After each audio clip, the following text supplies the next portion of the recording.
पंडाल में बैठे हो और आपसे पाप हो चुका है कि आपसे भी अपने माता पिता का जी कभी ना कभी दुख गया, कड़वी वाणी से, अपने कर्म से, तो याद रखना कि भगवती ने कृपा की एक बार फिर और आपको खींच के इस पंडाल में लाके बैठा दिया कि अब ये बात सुनो और अब पश्चाताप के दो आंसू माँ जगत जननी के समक्ष अपने माता पिता के चरणों में गिरा देना, अपनी भूल स्वीकार कर लेना, क्योंकि वो माफ नहीं करेगी, लेकिन एक जन्म देने वाली माँ अपने बच्चे को चाहे वो कितना भी कठोर हो, वो दया करके माफ कर देगा। बस हम अपने आप को इतना पक्का करें, हम अपने आप को ऐसा लायक बनाए कि क्या हम झुक सकते हैं? मुझे तो नहीं लगता कोई झुकेगा। झंडा लेके खड़े हम तो बड़ा कोई ना, जब तक वो झंडा नीचे माता पिता के चरणों में नहीं जाएगा, जब तक साधक और साधना भक्त और भगवान की बातें तो भूल जाओ। चल रहा है ऐसे भगवान नहीं मिलता। हम अपने प्रभु के चरणों में अपने माता पिता के लिए एक दिन निकाले, जिस दिन बैठकर उनसे कुछ उनके मन की सुने, अपने मन की सुनाए। क्योंकि आज का टाइम पता है कैसा कि फोन ऐसा बन गया कि हमें ना टाइम ही नहीं है। माँ बाप भी ऐसे, बच्चे अलग, माँ बाप अलग पड़े हैं, बच्चे अलग फोन देख रहे हैं, माँ बाप अलग फोन देख रहे हैं, किसी को टाइम ही नहीं है किसी के लिए। तो हम एक दिन कम से कम इतना वो कृपा करके एक दिन निकाले, अपने माँ बाप के पास बैठे, उनके सुख दुख की पूछे कि माँ तेरे को कुछ चाहिए तो नहीं, बता मैं तेरे लिए क्या लाऊं, क्या अच्छा लगता है। या फिर हम इतने बड़े हो गए, पाल पोस के बड़ा करा, तो इतनी तो बुद्धि होनी चाहिए कि हम ये जान पाए बिना कहे कि मेरी माँ को क्या चाहिए। ये भी बोल के बताना पड़ेगा माँ को कि मुझे ये चाहिए। हमें खुद नहीं समझ, इतनी हम इतने बड़े ज्ञानवान समझते हैं अपने आप को, तो माता पिता की इच्छा को हम खुद नहीं जान पाएंगे कि मेरी माँ किससे खुश होगी। ज्यादा नहीं, सिर्फ एक दिन हम ये चीज करके देखें और फिर देखना माँ जगत जननी, माँ पराम्बा, परा भट्टारिका की कृपा हमारे जीवन पे कैसे नहीं पड़ती। लेकिन हमें करे तो सही पहले।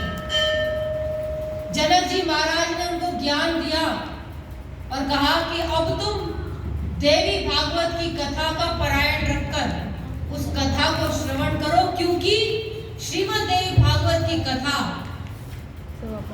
माँ परा भट्टारिका, माँ परा अम्बा की ही स्तुति या गान है और उसमें ही बताया गया है कि जीवन कैसे जिए और एक स्त्री की, एक बेटी की, बहन की कीमत क्या होती है, एक गृहस्थ आश्रम की कीमत क्या होती है।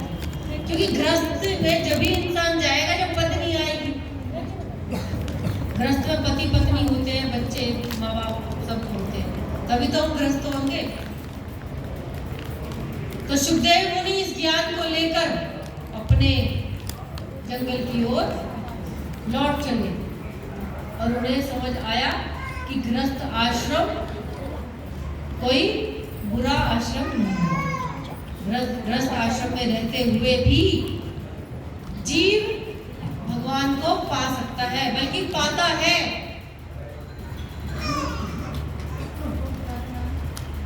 और सुखदेव मुनि इस ज्ञान को प्राप्त करके गदगद अपने आप को समझ रहे हैं और अपने जंगल की तरफ अपने पिता की ओर रुख मोड़ लिया। और इधर वेदव्यास जी चिंतित है कि मैंने अपने बच्चे को, अपने बेटे को ज्ञान लेने तो भेज दिया, कुछ तो वो वैसे ही पहले से वैरागी, और जनक जी महाराज का ज्ञान पाकर कभी वो मेरे पास लौट कर ही ना आए, कभी बीच में से ही वो चला जाए, ऐसा ना हो। चिंता में आतुर होकर वेदव्यास जी बैठे हैं और सुखदेव मुनि का आगमन उनकी कुटिया में हुआ। सुखदेव मुनि को देखते ही वेदव्यास जी गदगद होकर आनंदित हो गए। उनकी प्रसन्नता का, उनकी खुशी का कोई ठिकाना नहीं रहा कि मेरा बेटा मेरे पास सकुशल लौट आया। यदि हम भी अपने बच्चों को ज्ञानवान बनाना चाहते हैं, हम भी चाहते हैं कि हमारे बच्चों की वजह से हमें कोई कष्ट ना हो, दुख ना हो, कलेश ना हो, तो हम भी आज से अपने बच्चों सुनाना आरंभ करें। हमारी नहीं सुनती तो फोन में, टीवी में, हम खुद सुने तो हमें देख के वो अपने आप ही सुनती। मंदिरों में जाने की प्रेरणा दें उन्हें हम कि मंदिर जाओ, क्योंकि मंदिर जाने से हमें शक्ति मिलती है, प्रभु का दर्शन मिलता है, हम अपने प्रभु से मिलने जाते हैं, उसकी शक्ति को लेकर आते हैं उनका। अगर हम मंदिर गए कि हम सुनना खाली हाथ आ गए हम, बेशक हमारी इच्छा पूरी ना हो, अगर हम मंदिर गए और हम वापस आ रहे हैं तो चाहे हमने कुछ भी कितना ही पाप किया हो, वो अपनी शक्ति देकर भेजती है, अपना आशीर्वाद देकर भेजती है, खाली किसी को नहीं भेजती, वो ना भेजा आज तक। वो उसका आशीर्वाद, उसकी कृपा कभी कभी दिखाई नहीं देती, लेकिन कभी कभी इतनी दिखती है कि पूरा समाज देखता है उसकी कृपा। इसलिए हम प्रभु से निरंतर जुड़े रहे। अब सुखदेव मुनि और वेद व्यास जी गदगद हो गए कि मेरा बेटा मेरे पास वापस लौट आया। और श्रीमद् भागवत की कथा में ये लिखा है कि सुखदेव मुनि ने फिर गृहस्थ आश्रम को स्वीकार किया। उनका विवाह हुआ पीवली नामक एक स्त्री के साथ। उनके 4 पुत्र हुए, 2 पुत्रियां हुई, संतान की उत्पत्ति हुई, ऐसा देवी भागवत की कथा में लिखा है, बताया है। और गृहस्थ आश्रम को भोगते हुए उन्होंने माँ जगदम्बा, माँ पराम्बा को प्राप्त कर लिया और शरीर के साथ वो इस संसार से अंतर ध्यान हो गए। बोलो सुखदेव मुनि महाराज की जय। तो आइए हम भी माँ भगवती, माँ पराम्बा जगदम्बा को इस चंडी चरित्र के साथ मनाए और माँ भगवती से प्रार्थना करें कि हे माँ जगदम्बिके, हमें भी वो शक्ति दो कि हम भी गृहस्थ में रहते हुए तुम्हें पाएं।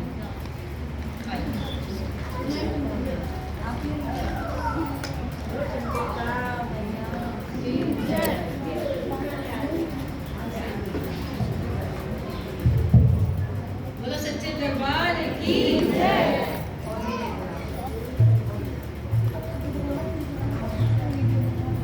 कालका माई की फौज सच में कर रही है तो याद रखना, कालका माई की फौज।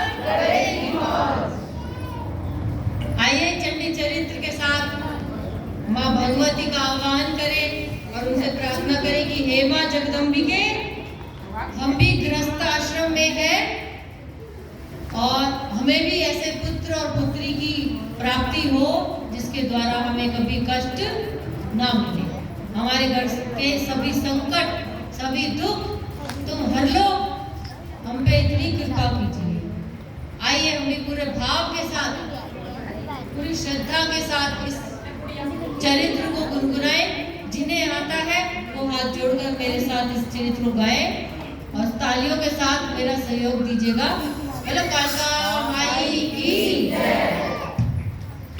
शिवाल लसत विशाल शशि मृगवन कुंजल लोचनी बाल बदन विशाल कोमल वचन वेद विमोचनी सिंह वाहन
भ्रष्ट है भक्त बीजा सुरधर्मी भूकर निर्धन गाल के शोर कर लड़ने को धायो अपना रंतल जोड़ के श्री भवानी बुद्ध की ठानी सकल शब्द चाहनो है खड़क बजाए के सुनती राजा शंभुदायो सैन सकल सजाए के सैन सकल सजवाचो दिवस रजनी भई हास कारण असुर मारो पुष्प धन बरसा भई चितलाए यह चंडी चरित्र पढ़े और प्रेम से सदा पुत्र मित्र फलत्र सुख दुख न आवे दिन कदा भक्ति मुक्ति सुबुद्धि भव धन धान्य सुख संपत्ति मिले शत्रुनाश प्रकाश चंडी आनंद मंगल नित्य करे माँ आनंद मंगल नित्य करे।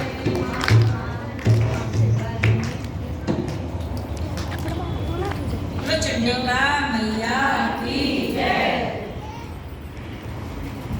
आप सबसे एक विशेष सूचना मुझे देनी है। 5 मिनट का ही समय लूंगी, आप सबका ज़्यादा नहीं। कि आप सबके पास मोबाइल फोन तो होगा, तो उसमें मेरे चैनल को ज़रूर सब्सक्राइब कर देना, क्योंकि मुझे आप सबका सहयोग चाहिए कि मैं भी स्त्री की शक्ति को, स्त्री के मान सम्मान को, बहन बेटी के सम्मान को घर घर तक पहुंचा सकूं इस देवी भागवत के माध्यम से। माँ दुर्गा की पूजा के साथ साथ हमें स्त्री के सम्मान की, बहन बेटी के सम्मान की भी आवश्यकता है। तो जो आज हमारे समाज की जो कुरीति बन चुकी है, उसको मैं एक बेड़ा उठाया कि मैं देवी भागवत की कथा के माध्यम से माँ भगवती का गुणगान घर घर जाकर करूं। तो एक चैनल बनाया माँ की कृपा से, उसका नाम है @कल्याणी माँ ऑफिशियल। कल्याणी माँ ऑफिशियल। अभी आप बाहर जाएंगे तो बैनर पे भी वो नाम यूट्यूब का चैनल लिख के वो लिखा हुआ है। तो मेरा आप सबसे अनुरोध है कि अगर आपको अच्छा लगे उस पर विजिट कर उसको सब्सक्राइब कर देना, क्योंकि आप सबका जब सहयोग होगा, क्योंकि मैं भी खुद एक स्त्री हूँ, तो आप सब माओं का मेरे ऊपर आशीर्वाद होगा, तो फिर मुझे कोई नहीं रोक सकता इस कार्य को करने। और अगली कथा, अगली श्रीमद् देवी भागवत की कथा बालाजी महाराज के श्री चरणों में मैं चाहती हूँ कि पूरे भक्ति भाव के साथ वहाँ पूरी हो। मेरा आप सबसे अनुरोध है कि आप जो भी इस यात्रा में मेरे साथ चलना चाहे तो वो मुझे अपना नाम लिखवा सकता है, अपना फ़ोन नंबर। जब भी ये कथा का आयोजन होगा आपको संपर्क कर दिया जाएगा। तो कुछ नाम जिन्होंने इस कथा के लिए अपना योगदान दिया और ये आयोजन हमारे क्षेत्र में आज हमारे समक्ष हो रहा है, उनके नाम मैं आपको बताऊंगी।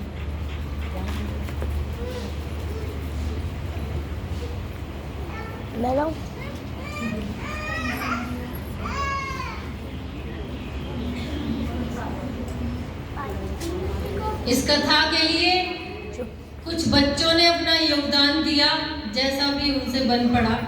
छोटे छोटे बच्चों ने भी इस कथा के लिए अपना योगदान दिया। उनके इस कार्य को देखकर मन बड़ा गदगद हुआ और उनके माता पिता को व्यासपीठ से पूरे हृदय के साथ मैं प्रणाम करती हूँ कि माँ बाप के ऐसे संस्कार कि छोटे छोटे बच्चों ने, कि बच्चे 1-1 रुपये अपने गुल्लक में डालते हैं, उसको फोड़ फोड़ कर मुझ तक पहुँचाए कि ये देवी भागवत की कथा जो जन कल्याण के लिए है। ये कथा एक के लिए तो होती नहीं, वो सबके लिए है। समान रूप से देवी भागवत की कथा समान रूप से सब पे कृपा करती है। तो उन बच्चों ने अपनी गुल्लक में से पैसे निकाल कर पेटीएम के माध्यम से मुझ तक पहुंचाए। तो उन कुछ बच्चों के नाम और कुछ बड़ों ने भी जिन्होंने योगदान दिया आप सब के समक्ष मैं बताती हूँ। केशव ने इस कथा के लिए योगदान दिया, चैतन्य इस कथा के लिए योगदान दिया, प्रज्ञा इस कथा के लिए योगदान दिया, वैभव गुल्लक फोड़ फोड़ के इन्होंने योगदान दिया इस कथा के लिए, पूर्वी, दैविक, दित्या, दृष्टि ने भी इस कथा के लिए योगदान दिया, हंसिका उसने भी जो 5 साल की है उसने भी योगदान दिया 11 रुपए का, क्योंकि कथा के लिए 1 रुपया भी बड़ा कीमत रखता है, क्योंकि पैसों से कथा नहीं होती। कथा जब होती है जब कोई भक्त पुकारता है अपने भगवान को, तो प्रभु ही माध्यम बना देते हैं हम सबको इकट्ठा होने के लिए। और ऐसे आयोजन हमारे क्षेत्र में, हमारे गांव में बारंबार रखवाए जाते हैं। तो हम भी इसमें सहयोग करें। तो आप मेरे चैनल को जरूर सब्सक्राइब कर देना, भूल मत जाना। कभी मुझे भूल जाओ, मुझे अपना आशीर्वाद देकर जाना। स्नेहा, आशु, अंश संगम बिहार से, वंशु संगम बिहार से कथा में योगदान दिया, काव्या, कुणाल इन्होंने भी संगम बिहार से इस कथा के लिए योगदान दिया, चौधरी महावीर ने इस कथा के लिए योगदान दिया, और उनकी धर्मपत्नी, माफ कर देना भैया, क्या करूं, आप बोल दो तो बोलेंगे, ये बोल देता मुझे बुलाने बेकार। ज्ञानवती जो मेरी सास है, उन्होंने भी इस कथा के लिए योगदान दिया।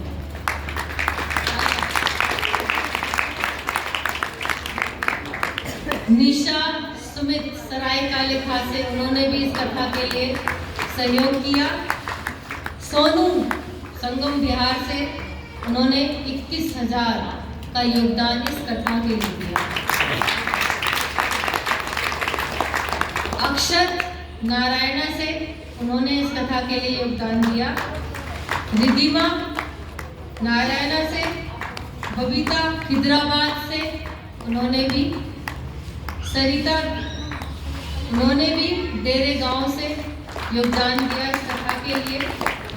सुनीता सरायकाले का अलीगंज से है ये, इन्होंने भी योगदान दिया। रोहित मुकेश अलीगंज से, इन्होंने भी योगदान दिया। रेनू इन्होंने भी संगम बिहार से है, इन्होंने भी दिया। ट्विंकल बदरपुर से, इन्होंने भी इस कथा के लिए योगदान दिया। और मेरे माता पिता, मेरे भाई बहन, उन्होंने भी भरपूर मेरा साथ दिया, तभी मैं आज आप सबके सामने यहाँ बैठी हूँ। उन्होंने भरपूर हर पल हर कदम पर मुझे सहयोग किया, मेरा मार्गदर्शन किया, मेरा साथ दिया, तभी मैं आपके योगदान से, आप सबने इस कथा में योगदान दिया, तभी तो मैं बोल पा रही हूँ। जितने भी हम सब यहाँ बैठे हैं, आप सबके योगदान से इस कथा को पूर्णता की ओर लेकर चले। आप सबको व्यासपीठ से एक बार फिर बारंबार आइए अब गरबे के साथ